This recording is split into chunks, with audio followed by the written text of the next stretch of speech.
안녕하세요. 꾸준한 현금 흐름, 이걸 기대하면서 배당주 투자에 관심 갖는 분들 많으시죠? 특히 시장 평균 수익률을 훌쩍 뛰어넘는 높은 배당 수익률. 이건 투자자들에게 정말 매력적인 요소잖아요. 오늘은 그래서 S&P 500 평균의 4배가 넘는 아주 인상적인 배당 수익률을 보이는 기업 3곳을 좀 깊이 파고들어 보겠습니다. 네, 맞습니다.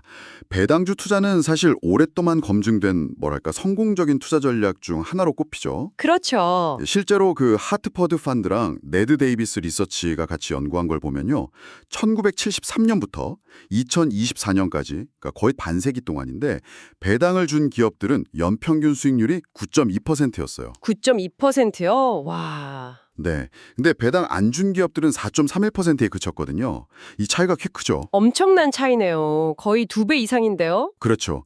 이런 차이는 보통 배당을 주는 기업들이 가진 어떤 공통적인 특징들 때문이라고 봐요. 예를 들면 꾸준한 수익성, 또 이미 시장에서 검증된 사업 모델, 그리고 투자자들한테 명확하게 장기 성장 계획을 보여줄 수 있는 그런 능력, 이런 걸 갖춘 경우가 많습니다. 확실히 그 장기적인 관점에서 배당의 힘이 느껴지는 결과네요.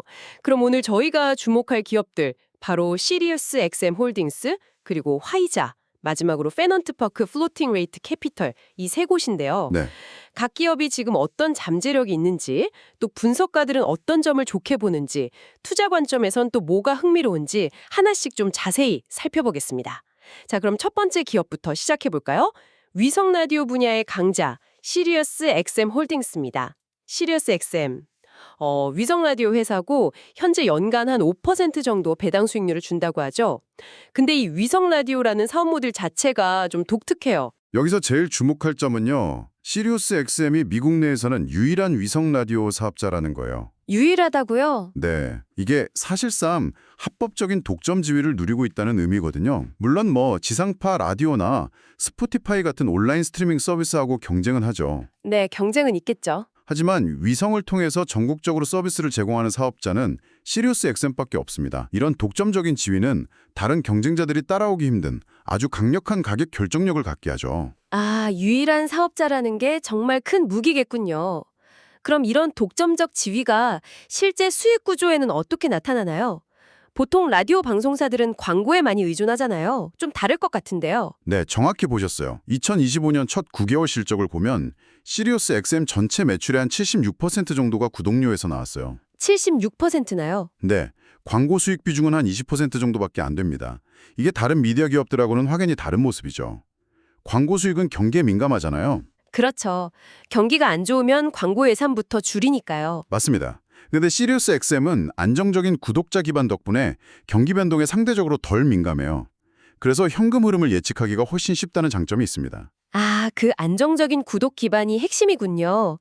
그럼 지금 시장에서는 시리우스 XM의 가치를 어떻게 보고 있나요? 그 가치 평가 측면에서 보면요. 현재 시리우스 XM 주가가 예상 주가 수익 비율, 그러니까 포워드 P라고 하죠. 이걸 기준으로 보면 한 7배 수준에서 거래되고 있어요. 7배요. 네. 근데 이게 흥미로운 게 뭐냐면 지난 5년간 평균 포워드 P랑 비교하면 거의 45%나 할인된 가격이라는 거예요. 45% 할인요? 굉장히 많이 할인됐네요. 그렇죠. 물론 시장이 이렇게 평가하는 데는 여러 이유가 있겠죠. 장기 성장성에 대한 우려라던가. 하지만 이 정도 할인율이면 현재 주가 수준이 어쩌면 좀 투자 기회가 될 수도 있다. 이렇게 해석할 여지가 있는 거죠. 독점적인 사업 모델의 안정적인 구독 수익 그리고 현재 가치 평가 수준까지 시리우스 XM 확실히 흥미로운 점들이 많네요.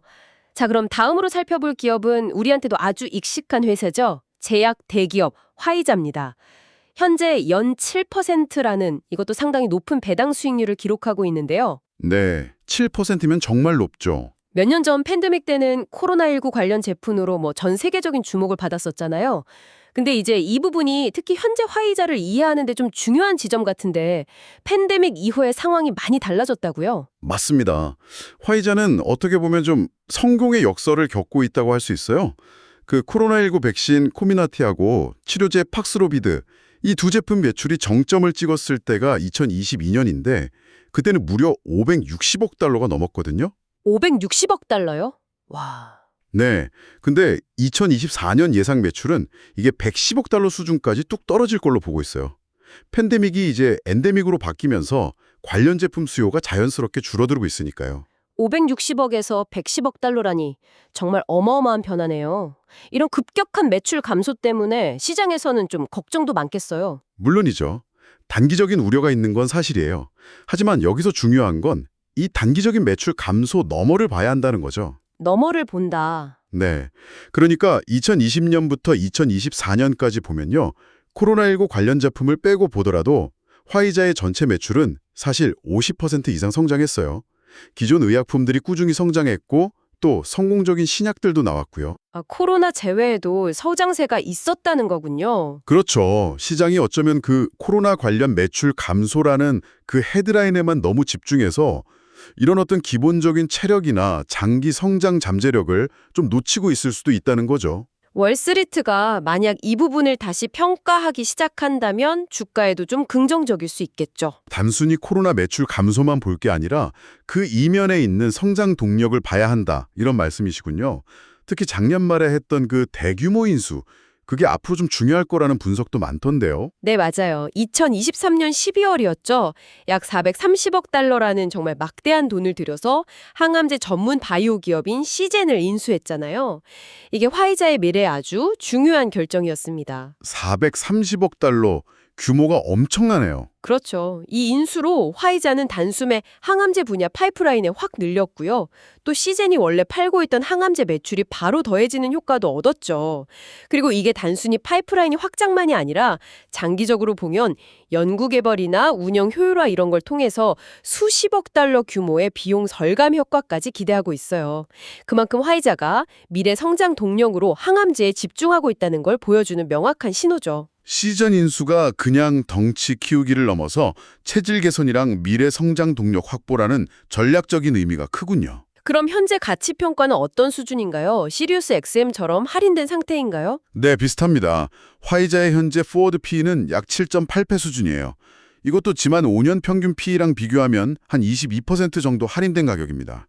여기도 할인이 꽤 되어 있네요. 네, 이것도 시리스 SM처럼 시장이 아무래도 단기적인 코로나 관련 매출 부진에 좀 더 무게를 두고 있는 걸로 볼 수 있겠죠. 그래서 이런 단기적인 어려움을 이겨내고 시젠 인수 효과나 탄탄한 기존 파이프라인을 통한 장기적인 성장 가능성에 주목하는 투자자라면 현재 주가 수준이 좀 매력적인 진입점이 될 수도 있다. 이렇게 볼 수 있습니다. 팬데믹 이후의 변화, 그리고 시젠 인수를 통한 새로운 성장 엔진 장착, 거기다 현재 할인된 가치평가까지 화이자에 대한 시각도 좀 입체적으로 볼 필요가 있겠습니다. 자, 그럼 이제 마지막으로 살펴볼 기업인데요.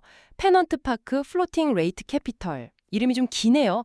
약자로는 PFLT. 네, PFLT. 이 회사는 BDC, 그러니까 기업개발 회사로 분류된다고 하죠.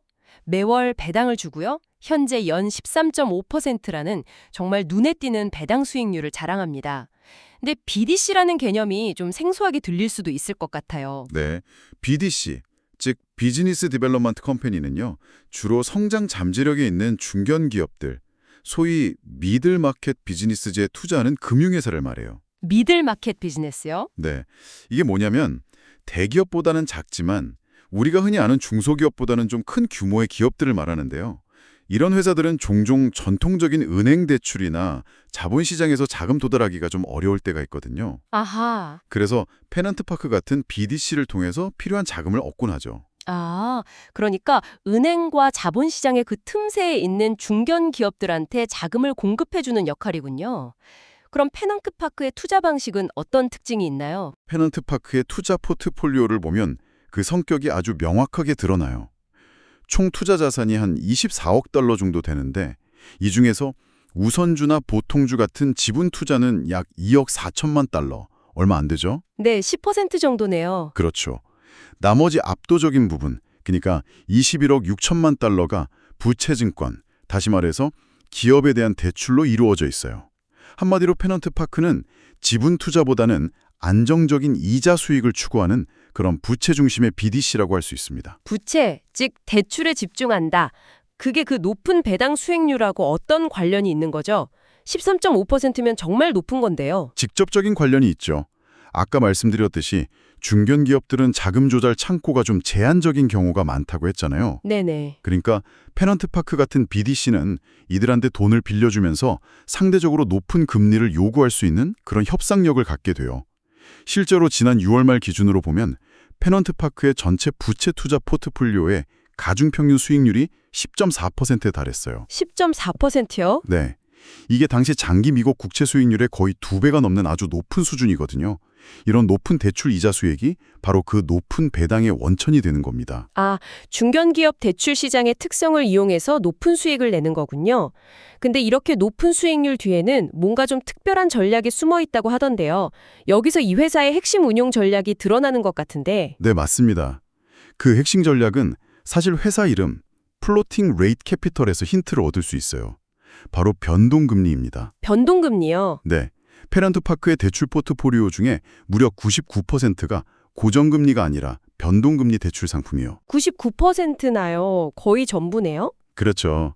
이게 왜 중요하냐면 2022년 3월부터 2023년 7월까지 미국 연준이 기준금리를 엄청 공격적으로 올렸잖아요. 네, 아주 가파르게 올랐죠. 그때 페넌트파크의 대출 이자 수익률도 같이 가파르게 올라가면서 큰 수혜를 받던 거죠. 와, 금리 상승기에 오히려 수익이 늘어나는 구조였군요.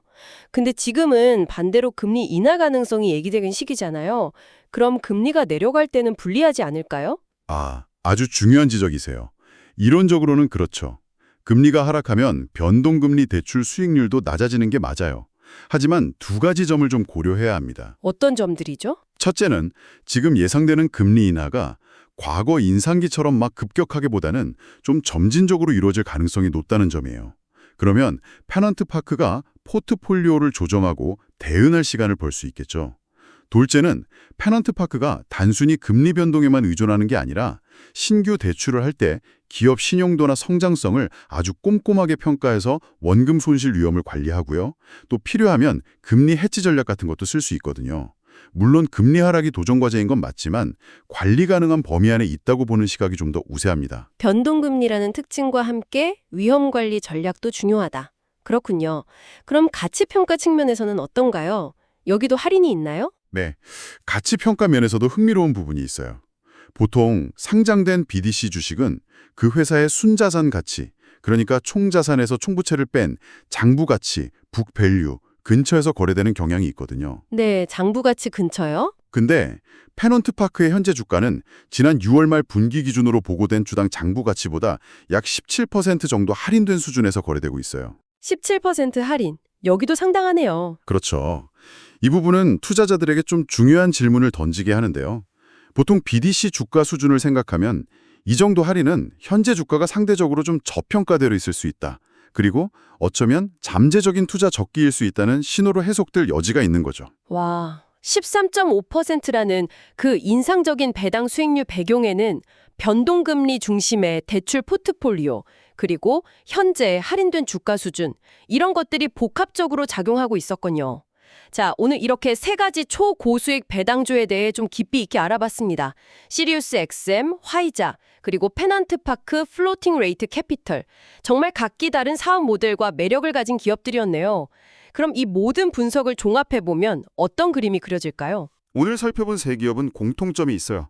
모두 과거 평균이나 어떤 대제 가치에 비해서 할인된 가격, 즉 상대적으로 좀 저평가된 상태에서 거래되고 있다는 거죠. 네, 그 점이 눈에 띄었죠. 하지만 그 속을 들여다보면 수익을 만드는 방식이나 핵심 동력은 완전히 달라요. 시리우스 XM은 위성 라디오라는 독점 시장에서의 안정적인 구독료가 핵심이고, 화이자는 혁신적인 신약 개발과 글로벌 판매망, 그리고 페넌트파크는 전문화된 중견기업 대출 시장에서의 높은 이자 수익, 이게 기반이잖아요. 네, 완전히 다르죠. 이걸 좀 더 큰 관점에서 보면 각 기업이 안고 있는 위험과 보상의 성격도 명확히 구분돼요. 예를 들어 시리우스 XM은 규제가 바뀌거나 새로운 기술이 나와서 독점력이 약해질 가능성, 화이자는 신약 개발 실패나 특허 만료 위험, 페넌트파크는 경기가 안 좋아졌을 때 대출 부실이 들거나 아니면 금리가 너무 급격하게 변동하는 위험, 이런 것들을 안고 있죠. 이런 차이점을 이해하는 게 중요합니다. 네, 맞아요. 오늘 저희가 나눈 이야기는 각 기업이 가진 어떤 잠재적인 강점, 그리고 현재 시장에서 매력적으로 보일 수 있는 요인들을 중심으로 살펴봤습니다. 하지만 투자는 언제나 다양한 측면을 고려해서 신중하게 접근해야 한다는 점 다시 한번 강조하고 싶네요. 맞습니다. 높은 배당 수익률 자체는 분명 매력적이죠. 하지만 그게 지속 가능한지, 그리고 그 수익률에 따르는 위험은 또 무엇인지 이걸 꼼꼼히 따져보는 게 현명한 투자자의 자세일 겁니다. 오늘 나온 정보들이 여러분 각자의 투자 목표나 또 위험 감수 수준에 맞춰서 더 깊이 있는 분석과 판단을 내리시는데 좀 도움이 되었으면 좋겠습니다. 오늘 세 가지 독특한 매력을 지닌 초고 수익 배당주, 시리우스 XM, 화이자, 페넌트파크, 플로팅 레이트 캐피탈에 대한 심층 분석은 여기까지입니다. 위성 라디오의 강자에서 미디어 플랫폼으로 진화 중인 시리우스 XM, 팬데믹 이후 항암제 중심으로 새로운 도약을 준비하는 제약거인 화이자, 그리고 전문적인 틈새 대출 시장에서 높은 수익을 추구하는 페넌트파크까지 정말 흥미로운 기업들을 만나봤습니다. 마지막으로 청취자 여러분께 생각해 볼 만한 질문을 하나 던져드리고 싶어요.